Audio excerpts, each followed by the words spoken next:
Served in the Royal Navy on minesweepers.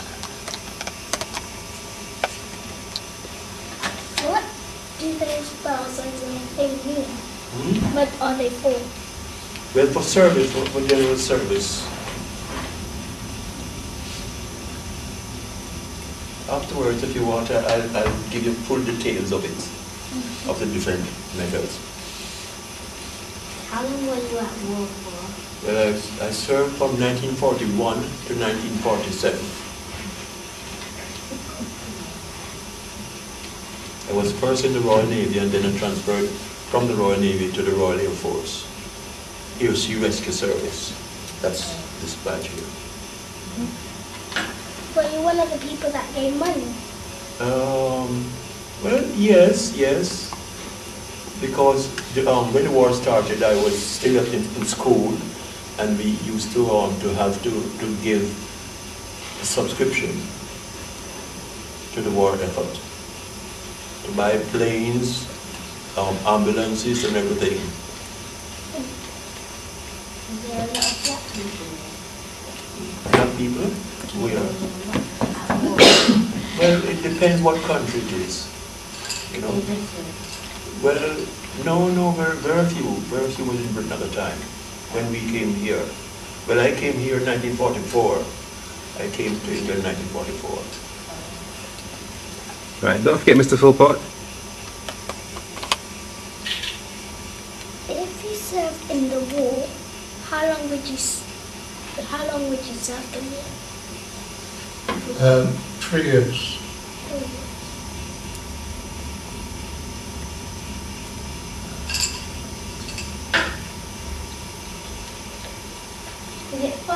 Was it fun publishing the first newspaper?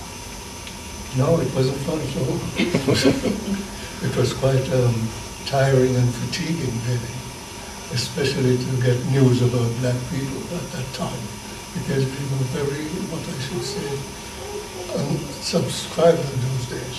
We didn't have a lot of black people in the country. And the idea of publishing that paper was to draw the attention of the white race, because it wasn't concentrated on just a Negro. It was concentrated for the white race to see what they could integrate with the black race.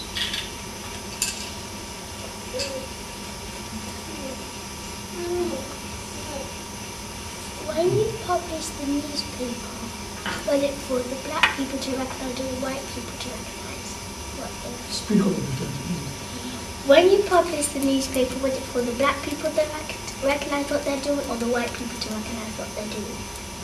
Well, obviously, newspapers are things to reach out to all different types of people. So therefore, the object of having a newspaper to concentrate on the interests of black people is something that I did want to integrate into the white population. Because when I say marry a Negro, that didn't apply to us, it was applying to the white race, really. Did any of the people get put into the Holocaust that we know? Any of the people that we knew, did they get put into the Holocaust? Not really, no. I don't think I did. When you fought in the war, did you have to serve them every day or did you go home every time? Did I have to go every day? I didn't hear that part, but you can speak up a bit more. When you fought in the war, did you serve it for staying there but did not go home? Or did you go there? Well, when you serve in the war, you are in a base, so you can't go home. It's not something that you can say you're leaving it and then go back home, because that wouldn't be possible at all. Well, you recognize what you did in serving the war. What did I do? Did the people recognize you for serving the war? Well, that is a very, what I should say, catch-22 question. There were a few people who recognized us, but the majority didn't heard of us at all. So we came up against an obstacle there with a few who were willing to be associated with, but there were many who wasn't at all understand why we were in the British uniform as well.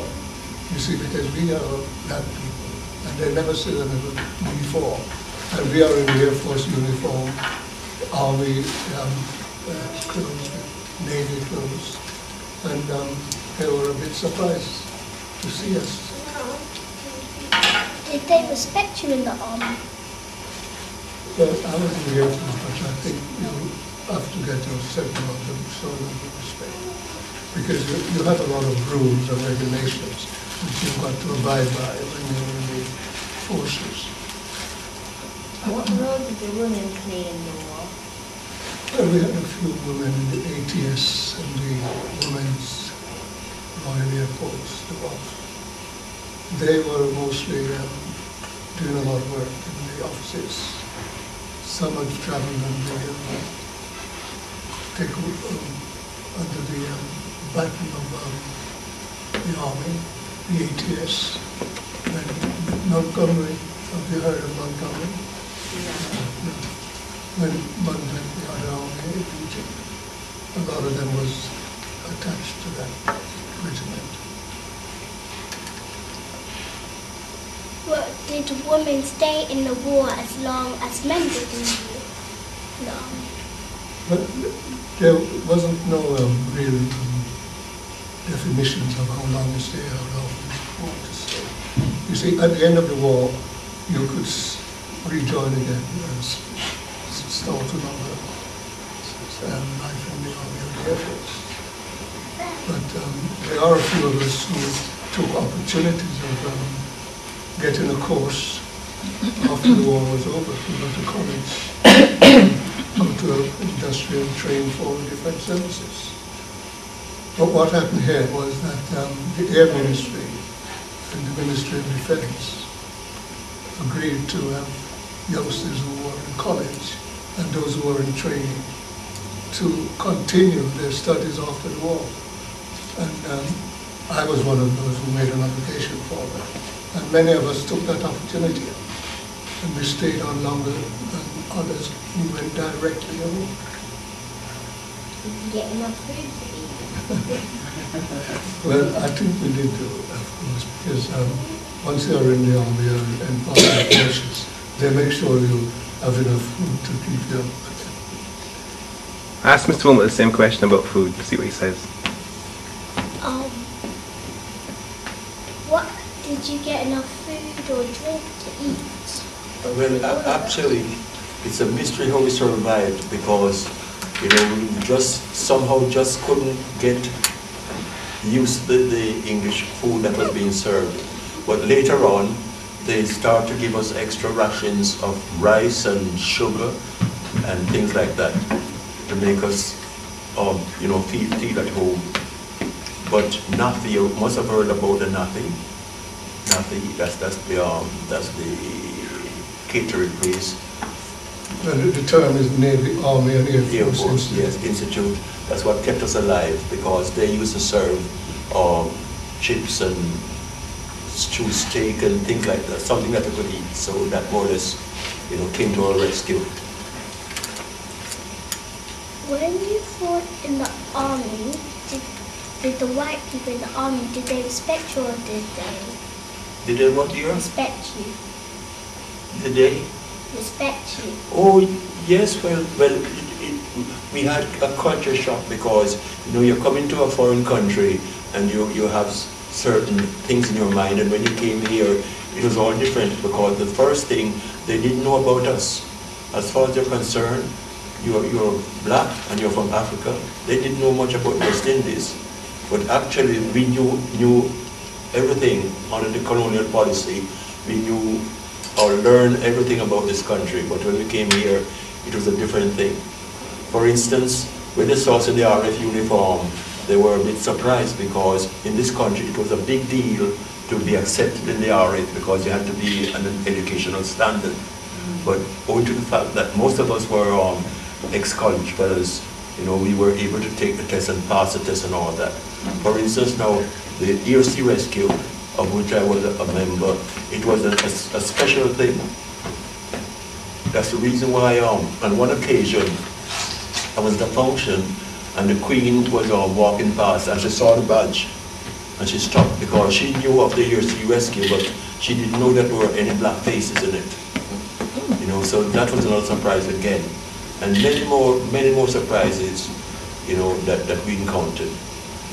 Did you like have time to do things that you wanted to do, like free time? Well, yes, at times, you know, you have your weekend off and all that, and, you know, we try to make ourselves at home as far as we were able to do. Socializing in this country. Because remember, you know, we were new. Certain places that we went, they used to look at us like we came on the sky. For instance, I was stationed in Ireland, Northern Ireland, and they have never seen any black face in that area. So they used to look at us like we like come out the sky. Until they realized, you know, because they never heard about the West Indies. No, they never heard about that at all. That's what we discovered, that the people here knew absolutely nothing about us. As far as they're concerned, you're black, you're from Africa, you live in trees. How did you get in the RF? Where did you learn English? And those were the things that we had to overcome. At first, I thought they were taking the mickey, but after we realized that they just definitely didn't know anything about us. Because our presence was completely new to the people of the side of the world. When you used to their ways. When you used to their ways. When I used to do what here? Their ways of food, that type of sources. I don't understand. When you used to their ways. Can you? Or their culture, we're used to the culture of the people. Oh, Their yes. ways, what they, you know, how they... Oh yes, they eventually, through curiosity, they eventually realized that we were human beings. You know, but at first they didn't have a clue. They just didn't have a clue. Because in the West Indies, we used to hear every Sunday the big service on the radio, you know, broadcasting. So we thought more or less, well, this is a religious country. But when we came here, we saw the churches empty. For instance, on a Sunday, in the RF now, Sunday morning, you either go to service or you go to work. And when you look at the section, it was all West Indians going to church, and all the white fellows decided to go to work, and we just couldn't understand that. Instead of dressing up and go to church, you have on your overall going to work, but they rather go, and that, you know, that was a shock to us. Was there like proper beds there and you have to sleep on the floor? No, it all depends. Well, in the RAF, I had two places of abode, on the boat and ashore. We used to sleep in missing huts, you know, and we had bed with two compartment, all the biscuits. You know, that was the name for it, biscuits, but it was more or less your mattress and your blanket. You had 2 blankets, and that was it. And we had one bag of coal to serve the village for the week. So after that bag of coal burned out, you in the freeze or survive. Did you have family? Family? No, we were young fellas then. No families. Did they treat you like since you were black, did they treat you like as you was like your wife? Well, no, it was all, as I said before, it was all curiosity. They didn't know anything about us. We were all strange. You know, our presence was all strange. They knew nothing about us. Were they shocked to see you in in the army. In the army. Yes, yes, it was a bit a surprise, you know. It was a bit of a surprise because, as I said before, that there were certain educational standards in this country. You know, all volunteers until after the war, and they started to do conscript. But in the beginning, it was all volunteers, especially for the Royal Air Force. Could you cook your own food? No, we had kitchens, you know, service kitchens. You had cooks, service cooks, and our canteen. All right, let's take a few questions from the audience. So you're in charge, Kazenza and Genesis, and if someone puts their hands up, you got to point to them, then they can ask their question. So you're in charge now. Choose some to. Hi, good morning. I'm Chidi Chukwu. Sorry I was a little bit late. Thank you very much for this privilege. Just curious, did you have an opportunity to interact with the American black GIs? You want me to answer that? Did you have an opportunity to interact with the American black Well, GIs? we didn't really have direct contact, but we did have a kind of an association with them. An association? They had a camp near where I was based. Which was where again? Sorry, I was a bit late. I missed some of the Yes, earlier. the camp where I was based is a place called Nottinghamshire, near to it was called. And there was an American camp nearby. Because you see, what happened is that you don't get that integration with the white and black Americans, as you know. So therefore, the West Indians themselves didn't appreciate or didn't want to know anything about the Americans to that extent. But there were a few black Americans we did have contact with. But I wouldn't say it was in depth, really. What kind of contact, interaction was it? What was it for? Well, surprisingly enough, you know, the black American population has got a lot of West Indians. Yes. And, you know, sometimes you mention a name, say, did you know so-and-so, did you meet so-and-so, and that type of conversation arises. And moreover, it was a question of where do we go from here? Because after the war, you know, no one knows where you will be. But we try to keep contact with each other by taking name and addresses down. Yes. But during the war period, there wasn't a lot of association to that extent. Because the black population of Americans were not as abundant as the white Americans. Sure, yes. It was a terrible state of affair. Here is the war on. You have the Americans coming over here in 1943 onwards, and you had segregation, black and the white, until President Roosevelt decided to do something about it. Yeah. But it was really, really terrible. I was stationed near Southampton, Calshot I was stationed. And you had black Americans there, but they were mostly port companies doing jobs, driving the ambulance and unloading the ships and all that. And we used to meet them, you know, in the town. And it was really terrible. And the whole root of it was the association with the local population, Yes. female population. The white Americans couldn't see the reason or the possibilities of the black Americans associated with the white population, the white female population. So that used to cause a lot of trouble. And most of the time, we had to go to the rescue of the black Americans.